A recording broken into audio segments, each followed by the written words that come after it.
नमस्कार साथियों, YouTube channel पे आप सभी का स्वागत है। साथियों, आज हम पढ़ेंगे साइंस जीके यानी सामान्य अध्ययन में, जिसमें टॉपिक रहेगा हमारा फिजिक्स से रिलेटेड कुछ इम्पोर्टेंट क्वेश्चन रहेंगे। आइए देखते हैं। क्वेश्चन पढ़ने से पहले कुछ मोटिवेशन 2 लाइनें देखते हैं, जिससे एनर्जेटिक रहेंगे आप लोग और आगे बढ़ते रहेंगे। चलो देखते हैं। तो है, सफलता की राह में मुश्किलें हजार आएंगी, लेकिन मंजर बड़ा खूबसूरत होगा जब हमारी कामयाबी नज़र आएगी। देखिए, अगर आप सफलता चाहते हैं तो मुश्किलें बहुत ज़्यादा आएंगी, मगर मंजर भी खूबसूरत रहेगा जब आप लोग कामयाब हो जाएंगे। आइए देखते हैं आज का पहला क्वेश्चन क्या रहेगा। क्वेश्चन है, ट्रांजिस्टर के संविचन में किस वस्तु का प्रयोग होता है? क्या पूछा गया? ट्रांजिस्टर में जब संविचन होता है तो उसमें किस वस्तु, किस ऑब्जेक्ट का प्रयोग किया जाता है? पहला ऑप्शन रह जाएगा एल्यूमिनियम, ताम्र, सिलिकॉन और रजत। ये 4 ऑप्शन दिए गए, इसी से बताना क्या रहेगा राइट आंसर। चलो देखते हैं। तो इस क्वेश्चन का राइट आंसर हो जाएगा, कौन सा हो जाएगा? सिलिकॉन, यानी सी नंबर इस क्वेश्चन का राइट आंसर रहेगा। आइए नेक्स्ट क्वेश्चन देखते हैं। क्वेश्चन नंबर सेकंड क्वेश्चन है, रेडियो संचार में प्रेषण एंटीना द्वारा उत्सर्जित संकेत प्रतिबिंब होते हैं। प्रतिबिंब जो इमेज बनती है, जो एंटीना लगाया जाता है टीवी में, रेडियो संचार में आवाज़ जो आती है, चलचित्र आते हैं, पिक्चर आती है, वो किसके माध्यम से आती है, ये पूछा गया। तो पहला हो जाएगा समताप मंडल, ओजोन मंडल, आयन मंडल और क्षोभ मंडल। ये मंडल के नाम दिए गए। मंडल अगर देखते हैं तो 5 भागों में डिवाइड है। पहला होता है क्षोभ मंडल, इसके बाद होता है समताप मंडल, मध्य मंडल, आयन मंडल और बहिर्मंडल। ये 5 मंडलों में डिवाइड होता है। चलो देखते हैं क्वेश्चन का राइट आंसर क्या रहेगा। तो क्वेश्चन का राइट आंसर हो जाएगा, जो होती है संचार वाला, ये सी हो जाएगा, यानी आयन मंडल में होता है। ये क्षोभ मंडल दिया। क्षोभ मंडल में जितनी मौसम संबंधी घटनाएं होती हैं, जैसे बारिश हुआ और इसके बाद ओलावृष्टि हुई, कोहरा हुआ, जितनी मौसम संबंधी घटनाएं होती हैं सभी क्षोभ मंडल में होती हैं। और ओजोन मंडल जो होती है, ये समताप मंडल में पाई जाती है। क्या होती है? O3 होती है। ये हमारी जीवन रक्षक एक परत होती है। ये हमारे जो परावैंगनिक किरणें आती है सूर्य के द्वारा, उससे रक्षा करती है। आइए अगला क्वेश्चन देखते हैं। Question number third number question है, निम्नलिखित में से न्यूटन के रंग चक्रिया परीक्षण की प्रणाली के लिए उत्तरदायी है। न्यूटन के जो रंग चक्रिया प्रणाली थी, कौन उत्तरदायी? पहला ऑप्शन हो जाएगा विशुद्ध स्पेक्ट्रम के निर्माण, अशुद्ध स्पेक्ट्रम के निर्माण, दृष्टि के स्थायित्व, पूरक रंग के सिद्धांत। इसी में बताना क्वेश्चन का राइट आंसर क्या रहेगा। तो इस क्वेश्चन का राइट आंसर हो जाएगा दृष्टि के सिद्धांत, यानी सी नंबर क्वेश्चन का राइट आंसर हो जाएगा। अगला क्वेश्चन नंबर 4 देखते हैं। ये बहुत ही इंपॉर्टेंट क्वेश्चन है, कई बार एग्जामों में पूछा भी गया। लोलक, जिसे पेंडुलम कहते हैं, घड़ियां गर्मियों में सुस्त हो जाती हैं।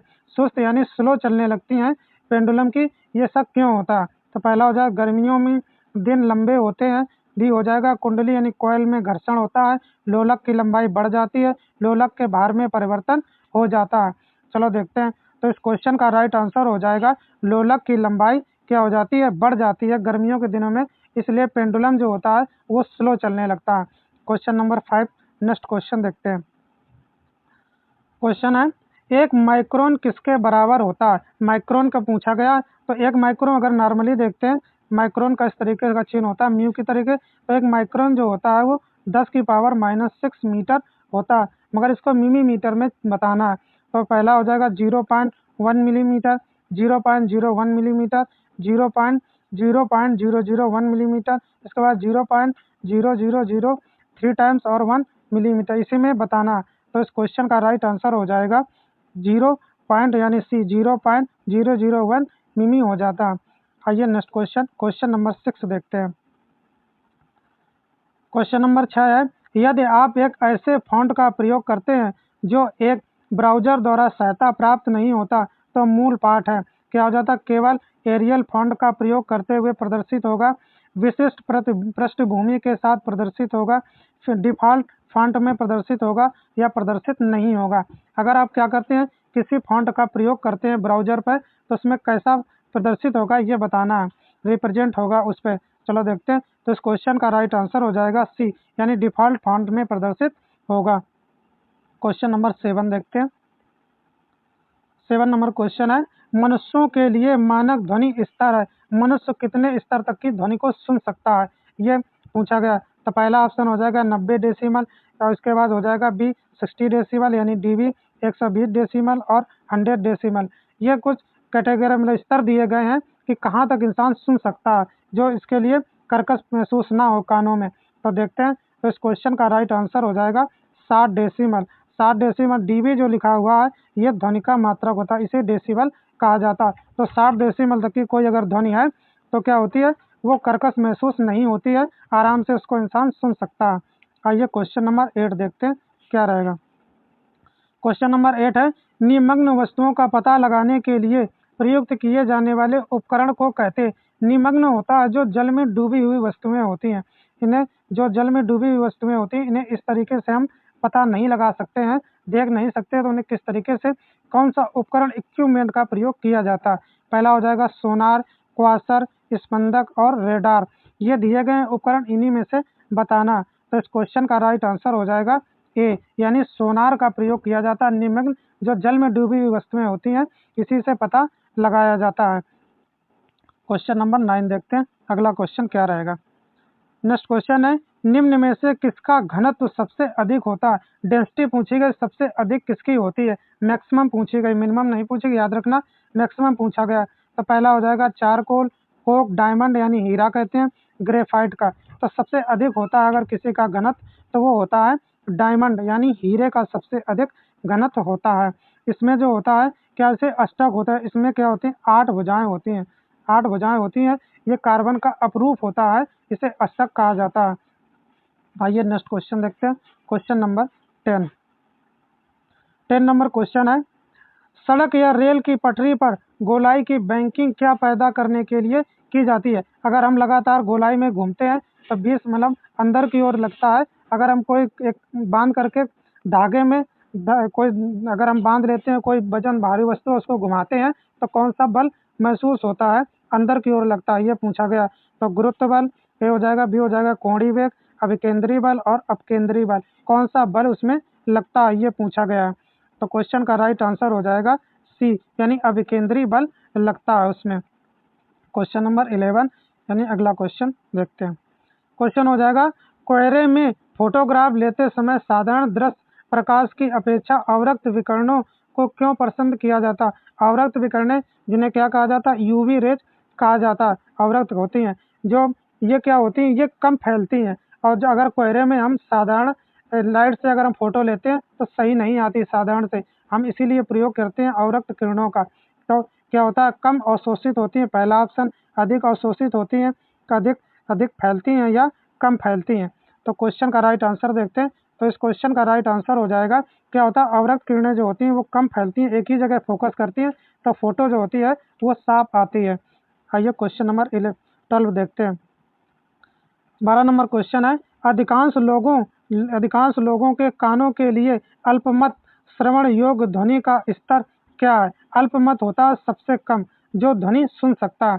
तो पहला होता है 0.0002 पर 2, इसके बाद भी हो जाएगा 0.005, 5 या 10। तो पूछा गया कि कौन सा स्तर है अल्पमत सबसे नीचे जो सुन सकता है इंसान।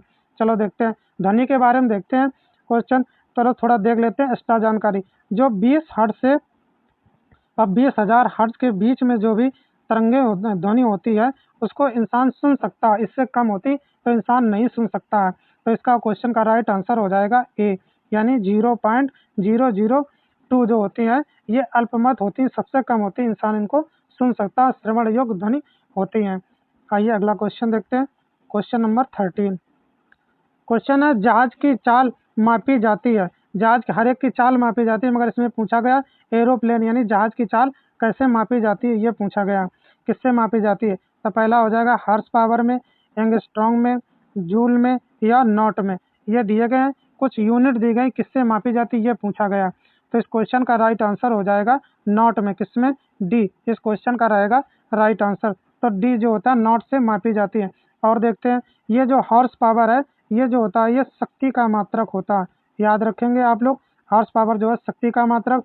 जूल जो होता है ये दो लोगों का मात्रक होता है, एक कार्य का और ऊर्जा का, दोनों का मात्रक होता है जूल। ऊर्जा का। तो याद रखेंगे ये दोनों मात्रक हैं जो कई बार एग्जामों में पूछे गए, यहाँ से क्वेश्चन बन जाता है। आइए अगला क्वेश्चन देखते हैं, क्वेश्चन नंबर 14 नंबर क्वेश्चन, शुष्क बर्फ किसका ठोस रूप है? शुष्क जो बर्फ होती है ये किसका ठोस रूप पूछा गया है, सॉलिड रूप पूछा गया। पहला हो जाएगा अमोनिया, कार्बन डाइऑक्साइड, नाइट्रोजन और ऑक्सीजन। ये कुछ गैसों के नाम दिए गए, इसी में बताना जो बर्फ जो होती है किसका शुष्क रूप होती है। तो इस क्वेश्चन का राइट आंसर हो जाएगा बी, यानी कार्बन डाइऑक्साइड का, यानी CO2 जो होती है इसी का ये जो शुष्क बर्फ जो है ठोस रूप होती है। क्वेश्चन नंबर 15 और आज का ये लास्ट क्वेश्चन रहेगा। क्वेश्चन है, निम्नलिखित में से कौन सा सर्वोत्तम विद्युत चालक है? क्या पूछा गया? सर्वोत्तम, जिसमें सबसे अच्छा करंट प्रवाहित होता है, बहता है, सबसे अच्छा करंट जाता है, जिसमें कोई लॉस नहीं, हास नहीं होता है, ये पूछा गया। तो पहला हो जाएगा तांबा, लोहा, एल्युमिनियम और चांदी। ये 4 नाम दिए गए हैं धातुओं के नाम, इसी में बताना कि कौन सा रहेगा राइट आंसर। तो इस क्वेश्चन का राइट आंसर हो जाएगा डी, चांदी जो है करंट का सबसे अच्छा चालक है, इसमें जितना भी करंट प्रवाहित किया जाता है पूरा करंट जाता है। तो साथियों, आज के हमारे ये इंपॉर्टेंट क्वेश्चन थे, आशा है आप लोगों को जरूर समझ में आए होंगे। अगर वीडियो अच्छा लगे तो लाइक करें, शेयर करें, चैनल को सब्सक्राइब कर लें और अपना अमूल्य समय निकालकर हमारे चैनल पर जुड़ने के लिए, हमारा वीडियो देखने के लिए बहुत बहुत धन्यवाद। Thanks for watching this video.